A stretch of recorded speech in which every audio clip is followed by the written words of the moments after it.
In this video, my dad and I sit down with Sean Mike Kelly. He has over 10 million followers on Instagram and over 1 million subscribers on YouTube. In this video, he asks us questions about our real estate investing journey, what we do, and then our super special real estate investing method. So with that being said, let's get into it. All right, guys, got father-son combo here today. Antoine Martel and Eric Martel, and you guys are killing it in real estate, right?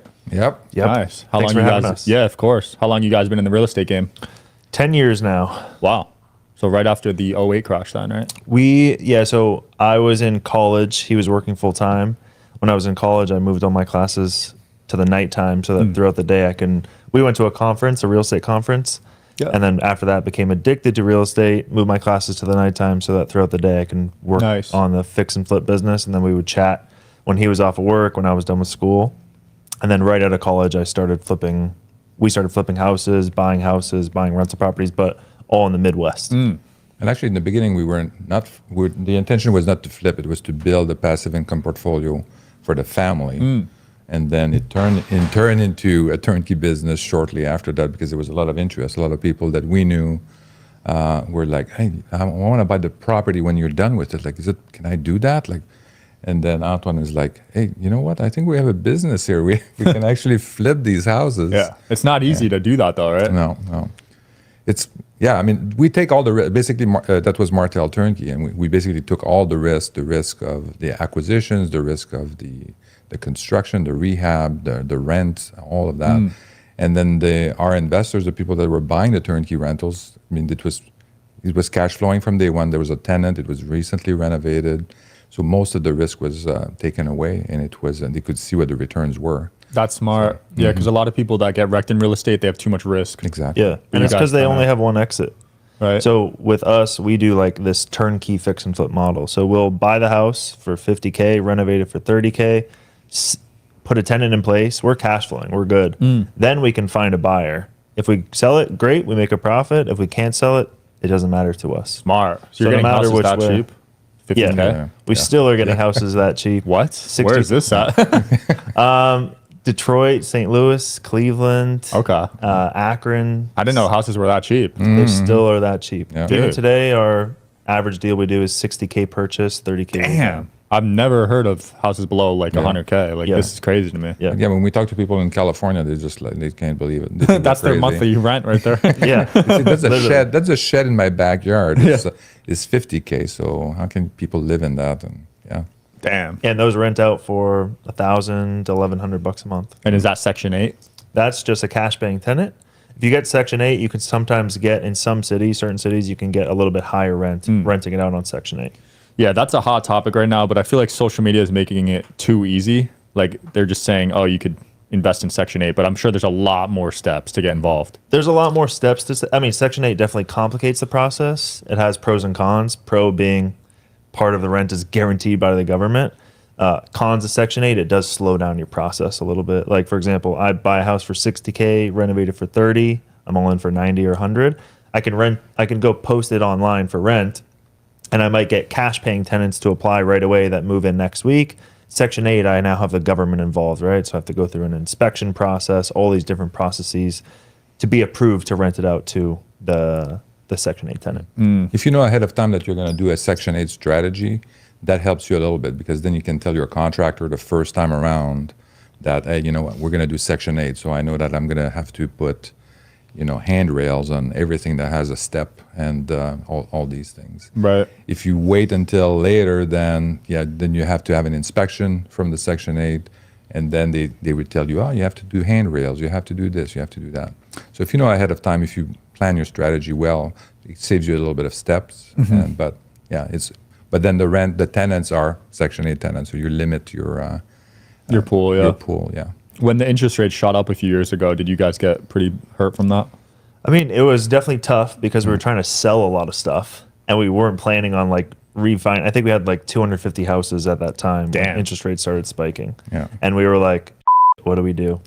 Because we were banking on, for many years before that, we were selling all the inventory. So we just became accustomed to it. We were like, if all hell breaks loose, we can always refinance these houses because they're still cash flowing, cash paying tenants. And so when the interest rate started spiking, we went to some of our investors, partnered up with them and just kept a bunch of houses, gave some houses back to investors, refinanced a bunch. So we got like big lines of credits from some banks to pay off our private money to then hold those houses in the long run. Yeah, that was a scary time. Yeah, one thing that we did, I think, pretty well was we always, whenever we bought these properties, we were always thinking about the buyer. So what kind of loan are they going to be able to get? So we'd buy the house like 6 months early, and we always did the calculation for the buyer and say, well, let's say the interest is 4% when we buy it, but it's going to be like, we assume that it's going to be 6 or 7% when the buyer is going to buy it.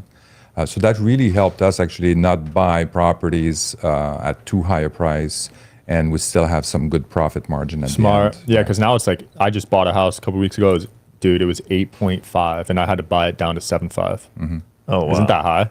Yeah, that's high for a house that you're gonna live in. Yeah. Like the houses in the Midwest, so like even if a loan's below like $100,000, typically the interest rate goes up by like a point, and then it's like in a rough city, it'll go up by another point. So we're seeing like houses in the Midwest. If you're buying it like as an investment property, you'll be at like 7 all the way to like 9%.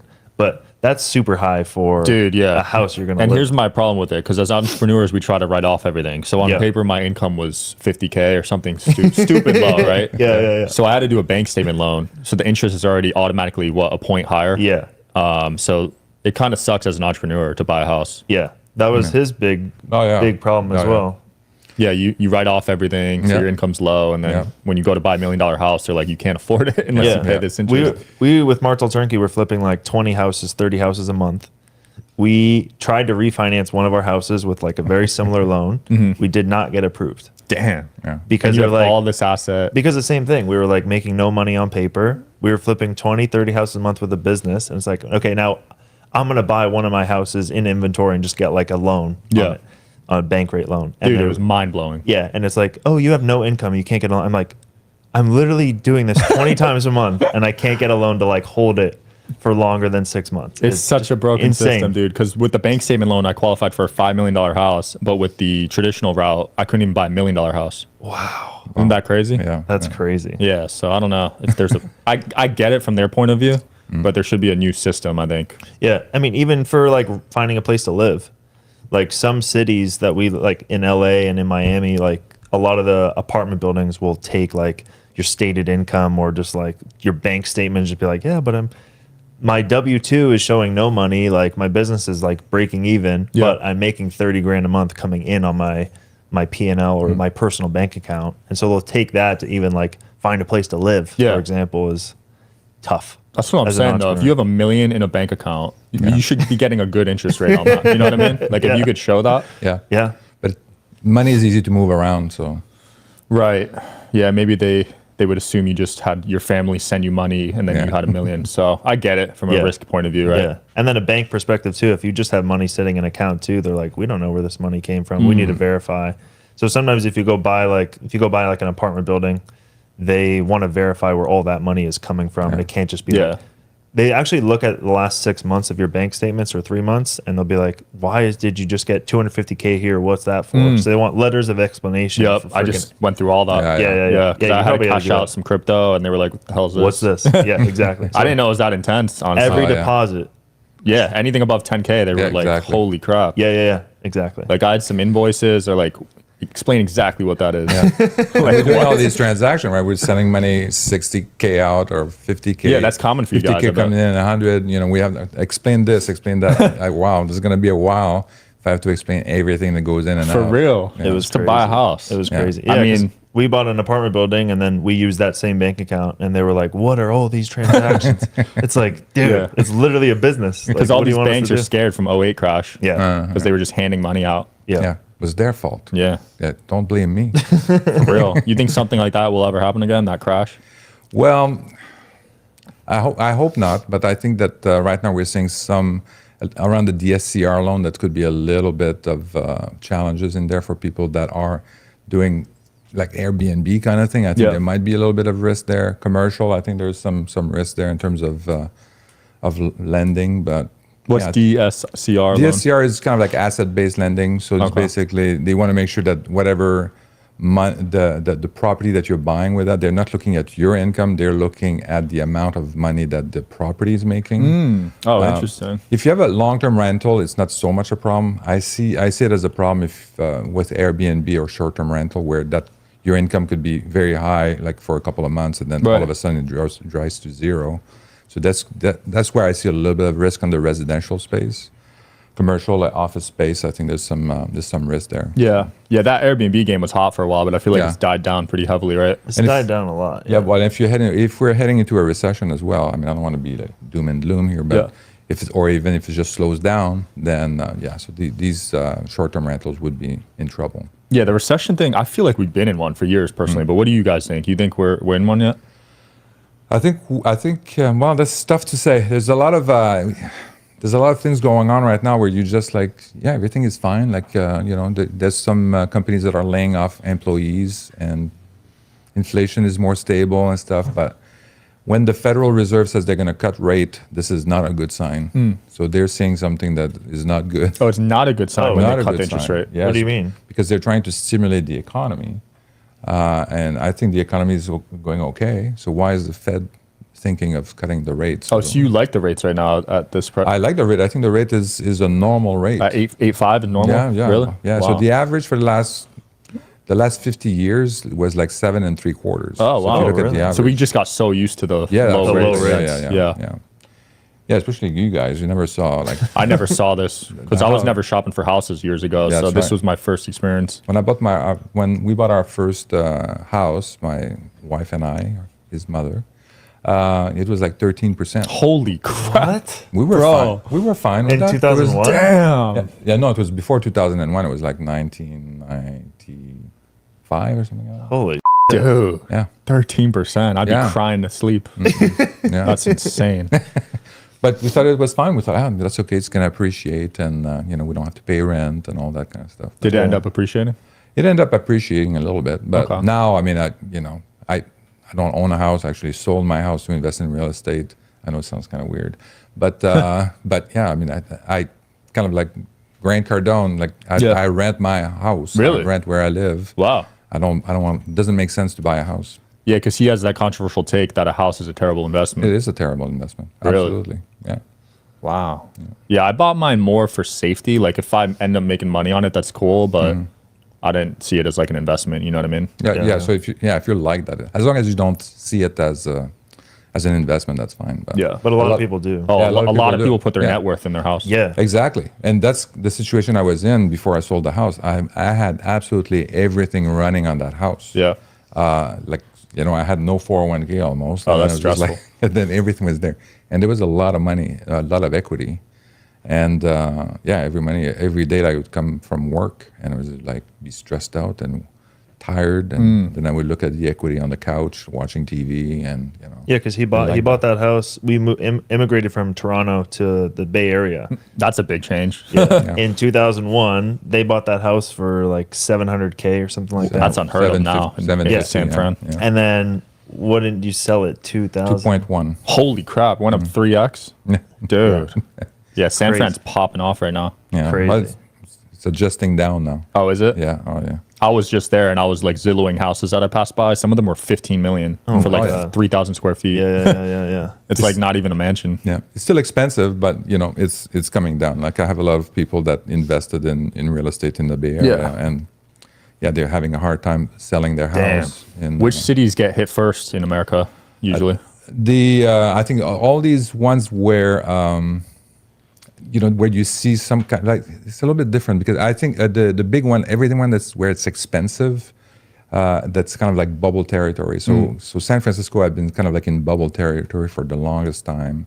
Then they moved out, and then a lot of people from the Bay Area moved out, and then they went and created other bubbles, Right. In Austin, in Nashville. Las Vegas. Yeah, you know, Vegas got hit. right? And then so all the prices went up in those. Miami too. Yeah, Yeah. Miami. Oh, yeah. Miami was still in it. So so that's what I'm seeing is that these big cities that are kind of in bubble territories, and you look at the migration where people are going. I mean, the pandemic really accelerated the migration out of California. Oh yeah. Cali and New York. Everyone left those two. Yeah. Yeah. Miami, I heard, is really hard to get a good house out here for a good price. Yeah, for a good price. The prices have gone crazy in Miami. It's been insane. I mean, the rents have like doubled. I met a bunch of people since we moved here that like they were like, yeah, the condo in these buildings used to sell for $100K 5 years ago. Now they're like 600 grand Holy crap. just in the last couple of years. So a lot of real estate is just timing then. A lot of it's timing, and I think there's so much that happened in California, like just like really put its damper on a lot of New York City or New York in general, California, and I think it's just like the spreading out of all these people to Texas, to Florida, Tennessee, a little bit, Nashville. That's just affected the home prices so much in these places. But we don't play the timing game. Oh, you don't? So, no. So that's why we're in these boring markets. Cleveland, St. Louis, Detroit, when we're in Memphis as well. Like the not the appreciation, but the business, the cities were growing at about 1%, population growth about 1% or 0.5%. Very slow, Stable. sustainable growth. And that's where we invested. And so that makes it a lot more stable, more predictable. And when you look at these bubble market like Austin and all that, and Phoenix, like up and down, it was very difficult to get any deals there. Yeah, I like to say like, we choose our market. Like if one of the cities we're investing in hits like top 10 places to invest, it's too late, right? So like we like to find the places that are just super stable, reliable, we can count on. Every deal, we're all in for around $100,000, $150. We have multiple exit strategies because you're right. Like timing would be great if you had a crystal ball, but there's no way to know what's going to pop off next. Yeah. So for us, it's choosing those reliable markets that haven't had that hockey stick growth. Where can we buy and place our chips so that when it does hockey stick, if ever, we already have a ton of chips in that place. Got it. Are you guys selling right now? Or Buying and selling, a little bit of both. A little bit of both. We're buying a couple per month and then selling a couple per Damn, month. couple per month. That's crazy. So you guys are just cash flowing heavy like But that. that's nothing. That's nothing for us. We did at one point like 50 houses a month, Holy crap. and we were like cruising at 20 houses a month. 50 was a little bit of a 50 was peak. our biggest month we ever did was we It's flipped almost 50 two a day. houses in a month. Yeah. Jeez. 20 a month is like almost every day. We you're had, buying we had a whole team doing that. Right? Yeah. Damn. Yeah. 20 per month was around like our target, like normal. Okay. But now with interest rates, you've toned back. We've toned back and we moved over, took a lot of that cash and sold a lot of the houses we had and went more into like the technology software space. So we made an app now that helps other people find deals in the Midwest, analyzes them. We have MLS access. Oh, nice. And then connects them to local like vendors on the ground to That's help cool. them do the same What's thing. that app called? Flip System. Flip System. That's cool. So it's just an app on your phone. You look up the city and it tells you good deals. Yeah, so we had bought MLS Access. So MLS is like Zillow and Redfin and stuff where they get all their data. So the software, we bought MLS Access in a bunch of cities that we like. We have our team go through all those deals, which is like 400 deals a week. They whittle that down to 200 good deals per week. Those get posted on the marketplace. And then our clients can go in on their phone. The numbers are already there for them with the ARV, purchase price, repair costs. So the numbers are done. And then the next thing they need is just a local realtor, property manager, contractor, and we connect them to all those people. Wow. On the ground. You make it easy because a lot of people are scared to get in real estate because it's pretty complex at first, right? Yeah. And exactly. they don't want to invest out of state. They want to like, I talk to so many people here in Miami, Florida, and they're like, yeah, I just want to go and see the house, touch the house. Right. So they have all these fears about like buying something completely virtually. But my question to them is, okay, cool, let's buy the house next door. Then what? Like, you're still going to have to hire a realtor, property manager, contract. Like, what value are you going to add? Are you a certified inspector? Are you an appraiser? Are you a contractor? No, no. Okay. Does it matter then? Yeah. So it's just this irrational Just a fear thing. They There's a also lot of fear emotion. squatters probably. Yeah. And there's a lot of emotion. I think they watch things on TV and they think it's fun to be, throwing a hammer through a wall and stuff like that, doing the demo and stuff like that. Yeah. That lasts 5 minutes, Then after that, it's kind of like, go back to my spreadsheet. Yeah. Oh, yeah. It is fun. Yeah, it is fun to be like, when you get like into the dirt and you can like go see your house being renovated, it is kind of cool the first 3 times. And then after that, it's like, all right, I'm just doing like, it's the same bloody thing every single time, I'm already over it. I'm dropping like $5K a week right now on contractors. I'm like, damn. Oh, wow. This is the part they don't talk about with buying a house. Yeah. All the Yeah, repairs and Yeah. All the repair. Well, especially if you're buying it to like renovate it to your standards. And then on top of that, the ongoing like Yeah. maintenance. And I didn't stuff even like know you that. had to trim palm trees. So that's 3K a year that I didn't know about. Did you guys know that? No. No, we Yeah, don't apparently you invest gotta in palm trim. tree cities. Oh, okay. Yeah, there's a lot of those in Vegas. Yeah. You guys ever invest in Vegas or no? Well, almost did, but no, we didn't. We ended up not investing there. Too It's pricey. too pricey and then too competitive as well. Yeah, Very Vegas competitive. is. Super competitive. Dude, when I first moved there 3 years ago, you had to offer 100K over ask just to even talk Yeah. to the seller. Yeah. And so for us, we prefer to be in a market that has a ton of deals where we don't have to like worry about getting a next deal in the door. a Like, buyer's market. yeah. And you can go to like Detroit, Michigan. There's 3,500 active houses for sale below 150K. Damn. So it's like, And all the houses are the same. So I want an assembly line That's of true. projects. You know, like I'm looking at some investors in California, and they say, "Well, this house we're going to do this. We're going to do an ADU, and we're going to do this, and this one we have to do something different." And or the decorator is coming in, and you know, Yeah. I don't want to do that. I want to have like cookie cutter, and every cookie's the same. The contractors knows exactly what to do. They know what paint color. I don't have to talk to them, and an assembly line, and you get way more efficiency. yeah, Yeah. Why do you guys And you know your decide? numbers, you know. Yeah, you got to know your numbers. Why do you guys decide to go the volume route rather than just buy like $1 million house, get a couple of those? So we did there's a couple of things. So, well, we went to commercial space. We actually bought like a couple of apartment buildings, and so we have one still left. But we sold 4. We had 5 at one point, so we sold like 4. And I really like that. I really like the game, the returns on that, and but it takes so long to find an apartment building. Right. And then you have to go there. The due diligence takes forever. The loan takes forever, and you know, so it takes just a very long time. And again, it doesn't give me that assembly line kind of thing. Every apartment building is different, and you know, and you have to go city to city. So it's just very complicated, very difficult. Returns are great once you get there, but you know, Yeah. it takes a year at least to get into one of those properties. Then you do the renovations. You have to disturb every single tenant to do the renovations. Damn, Yeah. I didn't know it took a year to get one of those. Yeah. Yeah. And then the other thing is like, even if it was like just a single family home house flip, like if I want to flip houses in Vegas for $1 million or LA, it's like those houses don't have exit strategies. There's like one option, which is buy it, renovate it, and sell it. I can't buy it, renovate it, rent it out. Buy it, rent. I mean, you could probably Airbnb it. Vegas banned it, I think. Oh, really? I think they banned Oh, it. So literally, like your only exit now is to buy it, rehab it, and sell it. Cool. What if after renovation, the market gets a little soft, or like interest rates go up instead of going down? It's like, cool. Now your like $2 million sale price goes down to 1.7, 1.6, 1 point, and you have like your hands are tied. You're kind of locked into one exit. So that's why we prefer doing the cookie cutter $100,000-$200,000 house, splitting up our chips across 100 deals versus just one, because we have multiple exits, and then we're spread out. Like we can afford to lose money on 2 out of 100 deals, Right. 2%. Okay. Whereas like the average person probably couldn't, Definitely not. because one deal is could just wipe them out because they're putting all their chips in. Yeah, one bad deal could be a huge loss. But Yeah. your houses are 100K, so if you lose 2 of those, it's manageable, right? Yeah, and the Yeah. profit margin on them are $10,000 to $30,000. So Yeah. it's like, okay, just 10 to 30%. That's pretty good. yeah. Yeah. Is that a year or is that over? No, just project length. Okay. How long's the average project length usually? Average project length 4 to 6 months. Oh, it's quick. Yeah, Yeah. super Damn. quick. Yeah. So 10 to 30% in 4 to 6 months. Yeah. Yeah, that's to buy it, rehab it, rent it out, and then sell it. Holy crap. Those are like the best returns I've ever heard in real estate because people Absolutely. think real estate's slow. Yeah. That's just cash. If you finance it, it doubles and triples that return. Damn. And you guys are financing all these.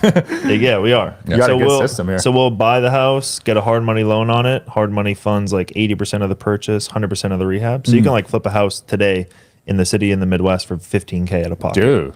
See, that's like Yeah. awesome because people don't have 100K lying around for the Exactly. most part. So you start with 15K. In 4 to 6 months, you flip the house, you buy it, rehab it, rent it out, and sell it, and you make 15K profit. So it's 100% return in 4 to 6 months. Incredible. And you guys learned all this at a conference 10 years ago, you said? The conference really helped us kind of like get together and think about real estate together and then we did a lot of exploration after that. We tried to do wholesaling, we did probate, we did commercial, we tried to do things in the Bay Area, flip LA. retail, rentals, LA apartment must have been a buildings. tough one. Oh my God. It was like, no, nothing worked. Nothing worked. And we're like small 2 fish in years. big pond. So, So 2 years you didn't make money? 2 years just like testing Yeah, a bunch. Yeah. I love how open you guys are about that because some people think it's easy. Oh no. And then we went to back to the drawing board and said, okay, well, this is when we need to build like a passive income. We are interested in passive income. We want to build a portfolio of rental properties. It can't happen. We can't do this here. So where can we do this? And so just started like looking at statistics across the U.S. and looked at Census Bureau, Bureau of Labor Statistics, combine all these spreadsheets. We love spreadsheets. They're important.